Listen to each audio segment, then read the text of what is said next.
Welcome to the Intern Whisperer Live. Reminders, listeners, you can call us live on the air. The phone number is 407-582-2906. And you can also chat with us online through the Intern Pursuit Facebook Live chat. Coming up on this episode of the Intern Whisperer Live, we're going to be remembering Kobe Bryant. Kobe's not getting a touch here. Now he is. 10 to shoot. There's the help. There's a little bit of help. Under 3 minutes to play. Shot clock is down to 5. Bryant goes to work. Bryant the drive. Oh! Kobe Bryant on a rack attack. He was looking for somebody to challenge him, and nobody came quick enough to stop it. Our first patron of the night is going to be Starter Studio. Starter Studio is a non-profit organization and a pioneering hub for innovative and tech-enabled entrepreneurs. Starter Studio empowers and provides resources for entrepreneurs, creatives, and innovators to begin, grow, and flourish. Thank you, Starter Studio, for being a patron of the Intern Pursuit Whisperer Live.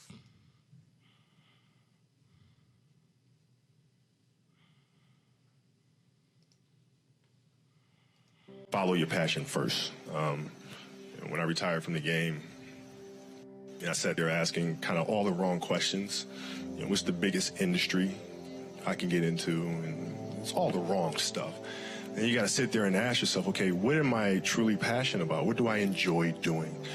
And when you feel that way, honestly, you feel like you have never worked a day in your life. It's the most fun thing in the world. You get up in the morning excited about what you're doing. And you got to be really honest with yourself about it. If you wake up in the morning and you're dreading going to work, dude, do something else. Right. Do something else. And those are hard decisions to make. But when you make those decisions, it's a very liberating experience. And you find out that the rewards will come. I think the best way to prove your value is to work, is to learn, is to absorb, to be a sponge. But you always want to outwork your potential. As hard as you believe you can work harder than that. Kobe Bean Bryant was born on August 23rd in 1978 in Philadelphia, Pennsylvania. Our country mourns the loss of this great athlete and a man who died on January 26th this year, 2020. Kobe was an American professional basketball player who helped lead the Los Angeles Lakers of the National Basketball Association to 5 championships. His father, Joe Jellybean Bryant, was a professional basketball player who spent 8 seasons in the NBA and 8 more playing in Italy, where Bryant went to school. Kobe spent 8 years of his childhood being raised in Italy after his father was uprooted the family so he could carry on playing semi-pro basketball. Unsurprisingly, Bryant is fluent in Italian, and it's thought that his love for the game stemmed from his time in Europe. When his family returned to the United States, Kobe played basketball at the Lower Merion High School in Ardmore, Pennsylvania, where he received several National Player of the Year awards and broke the Southeastern Pennsylvania scoring record set by Wilt Chamberlain with 2,883 points. Kobe opted to forego college and declared himself eligible for the NBA draft when he graduated from high school. The Charlotte Hornets chose him with the 13th pick of the 1996 draft. He was traded to the Lakers shortly thereafter and became the second youngest NBA player in history when the 1996-97 season opened. He quickly proved his merit with the Lakers and was selected for the NBA All-Star game in just his second season, becoming the youngest All-Star player. What was the reaction to his death? Central Floridians shared these thoughts about him. Man, R.I.P. to the GOAT, man. Kobe Bryant was one of my favorite players growing up. It was sad, even though I'm not really into basketball and Oh, I was like shocked. I was not an NBA player, an NBA fan or nothing, but I knew he was a legendary athlete. You realize that at the end of the day, that could actually happen to anybody. No one's safe in this world.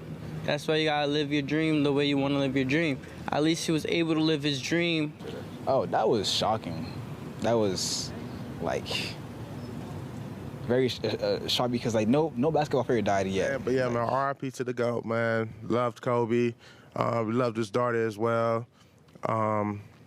Yeah, man, blessings and prayers. And I was just like, oh no, this is not going to end well for so many basketball fans and sports fans alike. He was living his second dream, but he already lived his first.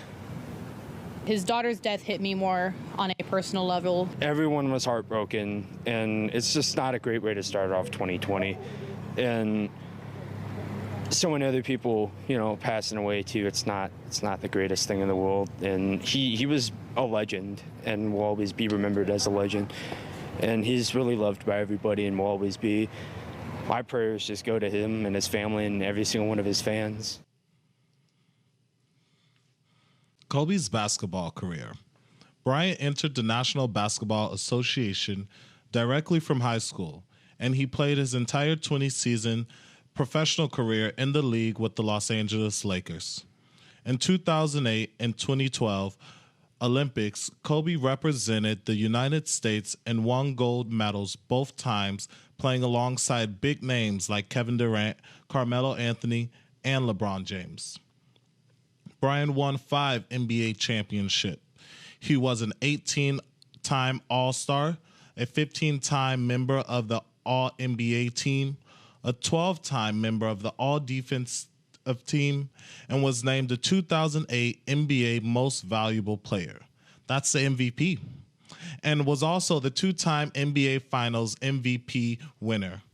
Widely regarded as one of the greatest players of all time, he led the NBA in scoring during 2 seasons and ranks 4th on the league's all-time regular season scoring and all-time postseason scoring list.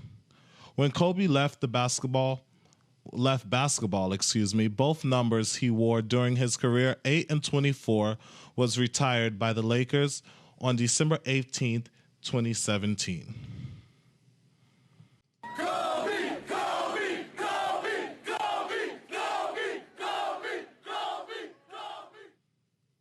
So Kobe had an entrepreneurial mindset, and many people may not have been aware of that. He established Kobe Inc. as his own company, and it was there to grow brands in the sports industry. The initial investment was a 10% stake in the Body Armor Super Drink Company for $6 million in March of 2014. His headquarters were in Newport Beach, California, with Coca-Cola purchasing a minority stake in the company in August 2018. The valuation of Bryant's stake rose to approximately $200 million. Kobe's main goal, as of now, was focusing on his $100 million investment fund, which he had set up with Jeff Steibel. The company was called Bryant Steibel, and it was a very unexciting name, but it was aimed to invest in and expand tech, media, and data companies. So far, brands such as LegalZoom, Scopely, the Players Tribune, and Alibaba have been kept afloat thanks to Bryant Steibel. On August 22, 2016, Bryant and his business partner, Jeff Steibel, launched Bryant Steibel, a venture capital firm focused on different businesses, including media, data, gaming, and technology, with $100 million in funding. Everyone is paying attention to Kobe Bryant. They start with Shaq. He gives it to Walton. Here comes Kobe. Less than 5 from way outside. Got it! Oh, man! With 2.1. Michael Jordan. Kobe Bryant has it. Whatever that it is, Al, he has it. He has the ability to make big shots. Omnimodal, our second patron of the night, helping smart cities connect all commuters across all models of transportation move into the future. Omnimodal, their website omnimodal.io, and we want to thank you, Omnimodal, for being a patron of the Intern Pursuit Whisper Live. Giving back. So, Bryant was an official ambassador for the After School All-Star, ASAS, an American nonprofit organization that provides comprehensive after-school programs to the children in 13 U.S. cities.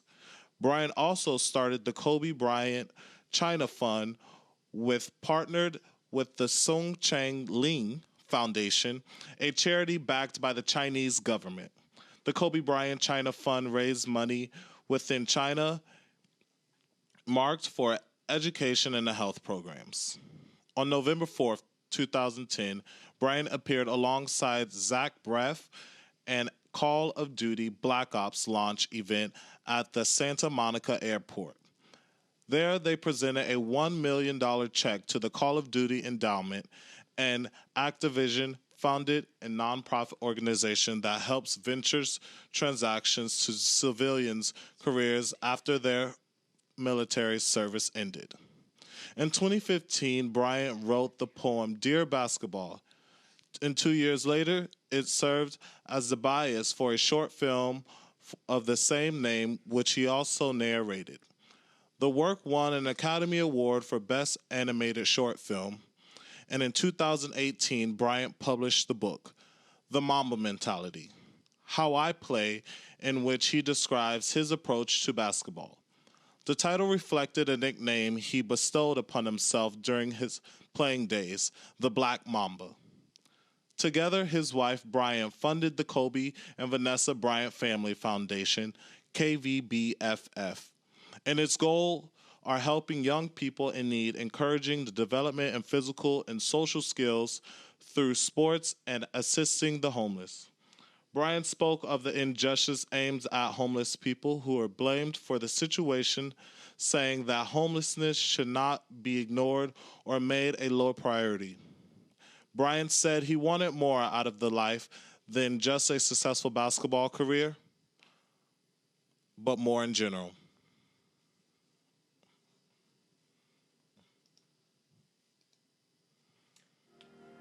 So, as we wrap up our show, we're going to talk about Bryant here in our own studio. And so, what was that impact? How did you feel when you had heard that he had passed away, Johnny? I was down south in Fort Lauderdale at a post-wedding party. We were all around the pool, drinking it up, having a good time. And someone was mumbling like, Kobe died. And I said, no, guys, that's impossible. Stop talking like that. And then everyone just starts pulling out their phone, Googling. And it was true. And like that moment, my heart just sunk to my stomach. I couldn't believe it. And then to find out that he was on the plane with his daughter on their way to basketball practice was just heartbreaking. Heartbreaking to know that, like, you never know when your time is. And it was really, really sad. I'm still shocked today, like days later, that Kobe is gone. He's not here anymore, and you just never know. That is true. So I usually go and I ask the video team also, but I'm not sure. Are you prepared to come to the mic, guys? Come in. Yeah. Okay, so Steve, come on over, and then, hey, Ayana, come on over.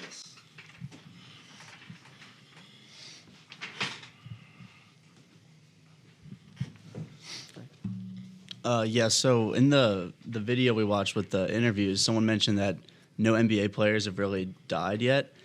And there's some truth to that because you think of someone like Bill Russell, who's an NBA legend, played in the 60s and 50s. He is still around. Like, he still hands out his trophy every year. And you don't really think about it, but we're blessed that he's still here. He's involved in the NBA. And then to think that Kobe, someone I grew up watching, so young, isn't here anymore is just crazy for the world of basketball. 41 years old. Yeah. That's amazing, yeah. How about you? I don't think that mic is working, so here, take this one. So for me, something that really hit me the hardest was hearing that his daughter was in the plane with him, because I have younger siblings myself that are around that age, and just to really think about it, like, it's a whole family, and she has older sisters, younger sisters, her mom, you know, just, I don't know, just, it's like half their family gone, and it's just really sad. It was really sad to hear in the moment, like everyone's been saying, like, I didn't believe it at first. Like, I had to go through all of the news articles to really, like, get the scope and see if this was just, like, a joke or something, but yeah, nothing much more I have to say. Mm-hmm. Sharon? So for me, I was actually at work. You're good. Go ahead. Okay, so I was actually at work, and my husband texted me saying that Kobe passed away, and I was like, "What?" And then I was like, "Is that a joke?" And then I was just like, "Okay." I just went about my day, and then I got home, and then like you see on the news like the plane crash and everything, so it's kind of like hard to see that. And then Ayana said, it kind of like realizing that they had family, like that really kind of like hurts at home, you know? Mm-hmm. It sure did. And then I know that you guys have already shared that, but the family, he was a really big family man, and his kids were very, very important to him.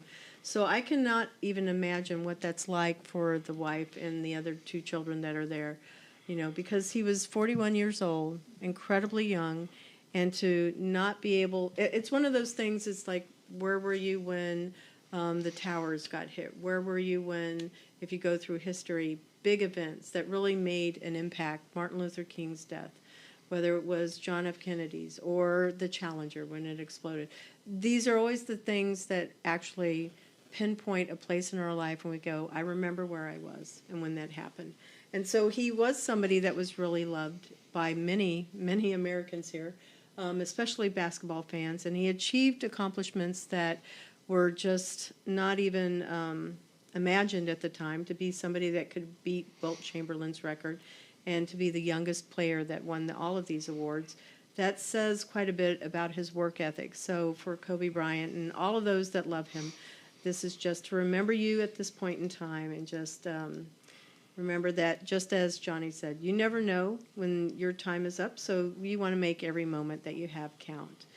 So we're going to go ahead and close out with just this little memory of Kobe Bryant, but we always want to give thanks to Valencia College for being able to be here. There's lots of Kobe Bryant fans here, and thank you for all of our listeners. So go ahead and let's close on that really great speech that Kobe had to share.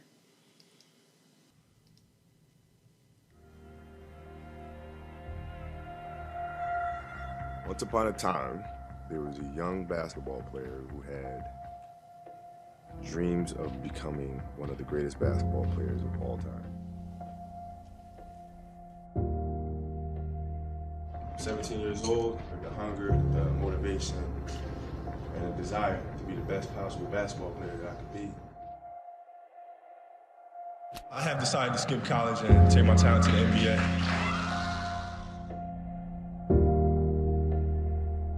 Sense of purpose. No, a sense of purpose was there ever since I was a kid. I knew exactly, I felt like I knew what God put me on this earth to do.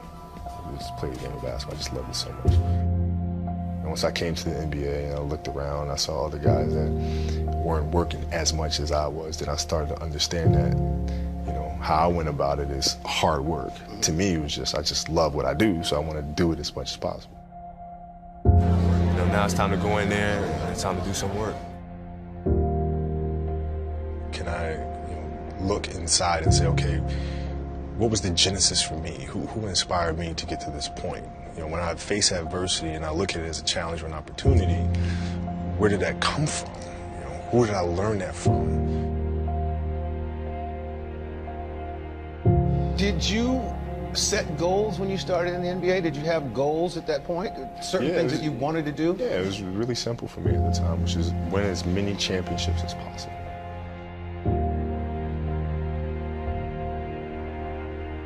I want more. I want to learn this thing some more. There's got to be another level, you know? And it was just beyond exciting. When I step on that basketball court, I become something else.